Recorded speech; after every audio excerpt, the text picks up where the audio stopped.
Agjencia Kombëtare e Mbrojtjes Civile ka nisur një fushatë ndërgjegjësuese për situatat që mund të krijohen nga zjarret, por edhe emergjencat e tjera. Fushata sensibilizuese po zhvillohet në 12 qarqet e vendit dhe është ndalur tashmë edhe në Vlorë. Sipas shefes së sektorit të trajnimeve dhe edukimit të Agjencisë Kombëtare të Mbrojtjes Civile Agentiana Maçi, qëllimi është sensibilizimi i qytetarëve dhe komunitetit për rreziqet, veçanërisht gjatë kësaj periudhe, kur rreziku i zjarreve është edhe më i lartë. Për realizimin e kësaj fushate do të bashkëpunohet ngushtë edhe me strukturat e mbrojtjes civile në të gjitha qarqet e vendit.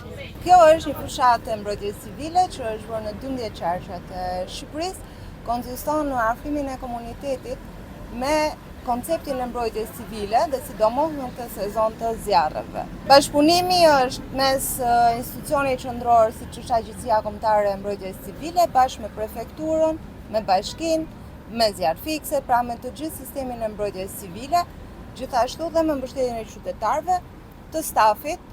Dhe normalisht ideja është të shpërndahen sa më shumë informacione që japin një uri se si të mbrohemi nga zjarri, se si të parandalojmë, se si të komunikojmë, kë duhet të kontaktojmë të parët.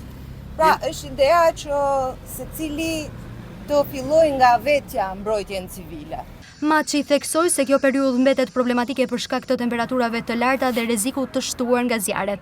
Ajo shpreh se përveç sensibilizimit të qytetarëve nga strukturat e mbrojtjes civile në prefektura apo bashki, do të kërkohet që kjo fushatë të shtrihet edhe në zonat rurale, ku problematikat e shkaktuara nga zjarret janë më të shpeshta. Duke qenë se jemi pothuajse në kulmin e vapës, kjo është ajo çfarë ne do donim sot të ndërgjegjësonim qytetarët e cilët kanë qenë pjesë e stendës tonë, kanë marrë informacionet, normalisht edhe me dy kolegët e bashkisë dhe të prefekturës, të zbusim sadopak problematika që lindin nga vapa. Ideja është duke qenë institucion qendror dhe kjo fushatë financohet nga UNDP-a, normalisht dhe me bashkëpunimin e Kryqit të Kuq.